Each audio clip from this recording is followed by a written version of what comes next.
یہ 20ویں صدی کے آغاز کے وقت، جسے ہم پورا کہتے ہیں مڈل ایسٹ، بلکہ صرف مڈل ایسٹ نہیں، پورا شمالی افریقہ سلطنت عثمانیہ کا حصہ تھا، خلافت عثمانیہ۔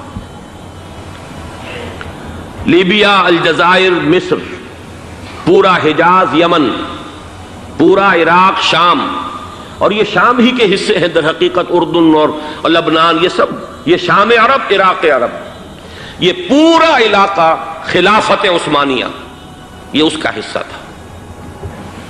پہلی جنگ عظیم میں انگریزوں نے عربوں کو بغاوت پر آمادہ کیا، غداری پر آمادہ کیا، انہوں نے خلافت عثمانیہ کے خلاف بغاوت کی، بیج بوئے ان کے دلوں کے اندر نفرت کے، ابھارا انہیں کہ تم ترکوں کے غلام کیوں ہو، تمہیں خود حاکم ہونا چاہیے، تم کھڑے ہو جاؤ، ہم مدد کریں گے، تم بغاوت کرو، تم ان ترکوں کے خلاف ہماری مدد کرو، ہم تمہیں آزاد کر دیں گے، تم اپنے پاؤں پر خود کھڑے ہو جانا۔ یہ بہت ہی ہمارے لیے دردناک المیہ ہے اس پہلی جنگ عظیم کا۔ کرنل لارنس جیسا شخص، برطانوی استعمار، اور اس کے نتیجے میں عربوں نے بغاوت کی۔ اور اس قدر دردناک بات آپ کو بتا رہا ہوں، میں پہلی مرتبہ جب سن 62 میں حج کے لیے گیا مدینہ منورہ میں، ابھی وہ ریل کے انجن کھڑے ہوئے تھے۔ یہ ترکی کے زمانے میں، سلطنت عثمانیہ کے زمانے میں بغداد سے مدینے تک ریلوے لائن تھی۔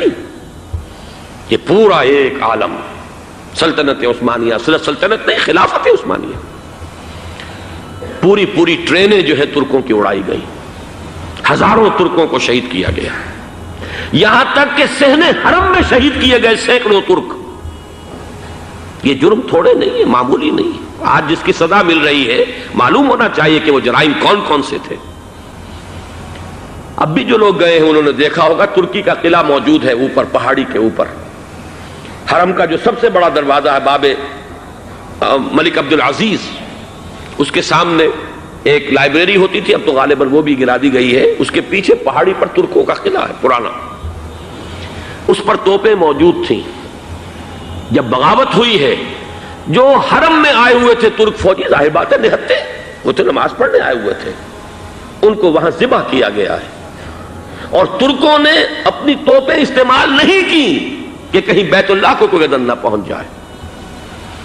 بہرحال یہ غداری ہوئی ہے پہلی جنگ عظیم کے دوران، اور نہ صرف ترکوں پہ عربوں نے کی ہے۔ جیسا کہ میں نے کہا تھا، دو ہیں سب سے بڑے مجرم روئے ارضی کے اوپر امت مسلمہ کے طبقات۔ ہمارا پنجابی سپاہی بھی جا کر انگریزوں کی مدد کر کے ایلن بی کو قبضہ جو لے کر دیا بغداد کا، اس میں ہمارے مسلمان پنجابی سپاہی بھی شامل تھے۔ یہ خون چکاں باب ہے ہماری تاریخ کا اس صدی کا۔ لیکن اس کے بعد سلطنت عثمانیہ کے ٹکڑے ہو گئے، چیتھڑے ہو گئے۔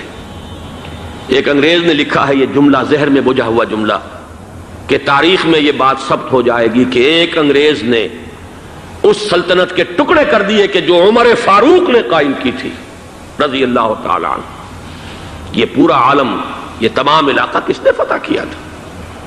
یہ بات ہاتھ بدل گئے تھے، پھر ترک آ گئے، خلافت عثمانیوں کے پاس چلی گئی، لیکن یہ سلطنت تو حضرت عمر رضی اللہ تعالیٰ عنہ کے زمانے سے چلی آ رہی تھی۔ اس کو ایک انگریز کرنل نے، اور اس نے بغاوت پہ آمادہ کر کے عربوں کو اور ترکوں کے پیٹھ میں چھرا گھپوا کر ان کے ذریعے سے اور ٹکڑے کر دیے۔ لیکن جب جنگ ختم ہوئی، اب انہوں نے کہا کہ اب ہمیں آزادی دیجئے، تو اب انہیں معلوم ہوا کہ غداروں کو دنیا میں کیا ملتا ہے۔ ٹکڑے کر دیے گئے۔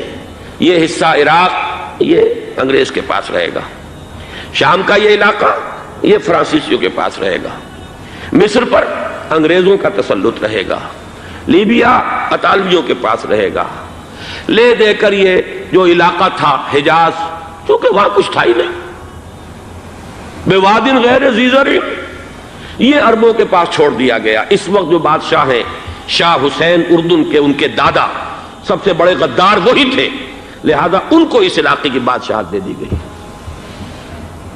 اس کے بعد نجد سے ایک تحریک اٹھی ہے، وہ سعودی جو خاندان ہے وہ نجد سے اٹھا ہے۔ نجد میں اس وقت کچھ بھی نہیں تھا، وہ تو صرف ریت کے تودے تھے اور کچھ بھی نہیں، لہذا ادھر کسی استعماری قوت کو دیکھنے کی ضرورت ہی نہیں تھی۔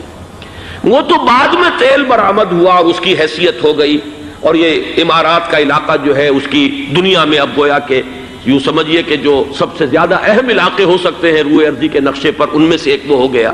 لیکن یہ اس وقت کی بات میں کر رہا ہوں، کوئی حیثیت نہیں تھی، لہذا اس کو چھوڑ دیا گیا.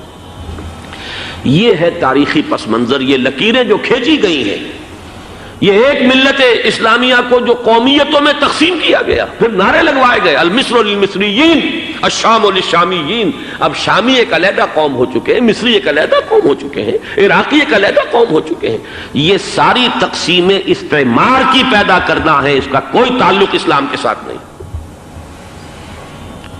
اب ضرورت تو اس بات کی تھی کہ استعمار کے پنجے جب یہاں سے کچھ ہٹے، دوسری جنگ عظیم کے بعد ایک دور آیا، امریکہ ابھرا ہے دنیا کی عالمی سطح پر سیاست میں. اس کے ہاں کچھ آزادی کے تصورات تھے، اس نے بھی سپورٹ کیا. برطانیہ کمزور ہو چکا تھا، وہ اتنے بڑے علاقے کو اب ہولڈ نہیں کر سکتا تھا. ہندوستان بھی آزاد ہوا، پھر یہ کہ اور دوسرے علاقوں سے بھی اس کو پسپائی اختیار کرنی پڑی. استعمار کے پنجے جس طرح بھی ہوئے، ان کے سینوں سے، عربوں کے سینوں سے جو ہے گویا کہ وہ ہٹے. لیکن امریکہ نے ایک اپنی بہت بڑی حکمت عملی جو اختیار کی، عالم عرب کے سینے میں اسرائیل کا خنجر پیوست کر دیا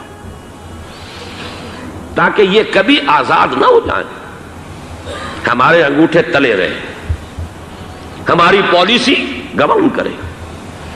یہ استعمار کا دوسری جنگ عظیم کے بعد جہاں برطانوی استعمار، فرانسیسی استعمار رفتہ رفتہ یہ ہٹنے شروع ہوئے. صدر ناصر نے انگریزوں کو اٹھا کر پھینکا میڈیٹرینین میں اور دوسرے جگہوں سے. الجزائر نے آزادی حاصل کی فرانس سے، اطالویوں سے جو ہے لیبیا والوں نے آزادی حاصل کی. یہ ہو گیا، لیکن ایک خنجر پیوست کر دیا گیا اسرائیل کا سینہ عرب. اس صورتحال میں ظاہر بات ہے کہ ایک تو بڑی آئیڈیل پوزیشن تھی کہ پورا عالم اسلام متحد ہو، لیکن وہ تو بہت دور کا خواب معلوم ہوتا ہے. علامہ اقبال سے بڑا کوئی نقیب نہیں ہے ملت اسلامی کی وحدت کا. ایک ہو مسلم حرم کی پاسبانی کے لیے، نیل کے ساحل سے لے کر تا بخاک کاشغر. لیکن انہیں بھی اپنے لیکچرز میں کہنا پڑا کہ اس وقت جو صورتحال ہے، پورے عالم اسلام کی ایک وحدت بن جانا تو تقریباً ناممکن نظر آ رہا ہے. اگر کسی طرح ایک common wealth of Muslim nations وجود میں آ جائے تو بھی بڑی کامیابی ہوگی. لیکن اس سے بھی پہلے یہ تو زیادہ آسان تھا کہ عالم عرب ایک وحدت کی شکل اختیار کر لے. یہ تو ایک قوم ہے، اکثر و بیشتر ایک نسل یا زیادہ دو نسلیں کہہ دیجیے. شمالی افریقہ میں بربر نسل بھی ہے، باقی تو سب عرب ہے. یہ پورا عالم ایک نسل، ایک زبان، پورے اتنے رقبے کے اوپر بولے جانے والی ایک زبان، یہ تو ایک ہو جائے. افسوس یہ ہے کہ اس کا ایک ہو جانا، ایک شخصیت ابھری تھی جو مذہبی مزاج کی شخصیت تھی، جو دینی مزاج کی حامل شخصیت تھی. اگر اس کی قیادت میں عالم عرب متحد ہو جاتا تو واقعتاً ایک بہت بڑا جو ہے مرحلہ وہ طے ہو جاتا پوری عالمی ملت اسلامیہ کی ایک وحدت اختیار کرنے کا. وہ شخصیت تھی شاہ فیصل شہید کی. اور اس لفظ کے ساتھ ہی آپ کے ذہن میں آ گیا ہوگا کیوں انہیں شہید کر دیا گیا، کس نے کیا کرایا، کہاں سے تعلیم حاصل کر کے آیا تھا وہ جس نے شہید کیا شاہ فیصل شہید کو. اس کی گردن پر کون سوار تھی، وہ یہودی لڑکی کے جس کے فوٹو بھی شائع ہوئے، ایک گردن پر اٹھائے کھڑا ہوا شہزادہ اپنی ایک یہودی دوست کو، لڑکی کو. اور وہی ہے کہ جس نے جا کر پستول سے شہید کیا ہے. جان میں اچھی طرح جان لیجئے، جیسے بارہا میں نے عرض کیا ہے کہ حضرت عمر کو شہید کرنے والا کہنے کو ابو لولو فیروز تھا، لیکن اس کے پیچھے پورا ایرانی نسل پرستی کا جو پورا پس منظر ہے، اسے تو ہر شخص جس کی ذرا بھی نگاہ جو ہے جو صرف منظر کو نہ دیکھ رہی ہو، پس منظر کو بھی دیکھنے والی ہو، وہ تو جان دے گی کہ ابو لولو فیروز ایک فرد کا نام نہیں تھا، وہ ایران کا انتقام تھا عالم عرب سے. بالکل اسی طریقے سے یہ امریکی استعمار کا ہتھ کنڈا تھا، اسے محسوس ہوا. شاہ فیصل مذہبی مزاج کا شخص یہ ابھر رہا ہے، اور یہ شاہ فیصل کی حکمت عملی کا ذرا آپ اندازہ کیجئے. لاہور میں سمٹ کانفرنس ہوئی، اس میں وہ آئے، سب سے ٹاورنگ پرسنالٹی پورے اس وقت عالم اسلام کے اندر شاہ فیصل کی تھی. اور وہ گویا کہ ایک بہت ہی جس کو کہا جائے کہ ایک بہت ایلڈرلی، ایک بزرگانہ ایک شخصیت جو ہے، اور انہوں نے اپنے دولت کے دروازے، عرب میں وہ مشہور تھے کہ نہایت خسیس اور بخیل انسان ہے، اس لیے کہ وہاں وہ خرچ کرتے تھے حساب کتاب کے ساتھ، لیکن ان کے خزانے کھلے ہوئے تھے عالم اسلام کے لیے، ادھر بھی مدد ہے، ادھر بھی مدد ہے، ادھر بھی کام ہو رہا ہے، ادھر بھی کام ہو رہا ہے۔ پھر انہوں نے تیل کا ہتھیار استعمال کر کے ایک دفعہ امریکہ کو دن میں تارے دکھا دیے تھے، لہذا ان کا ہٹایا جانا سین سے یہ امریکی استعمار کے لیے لازم تھا۔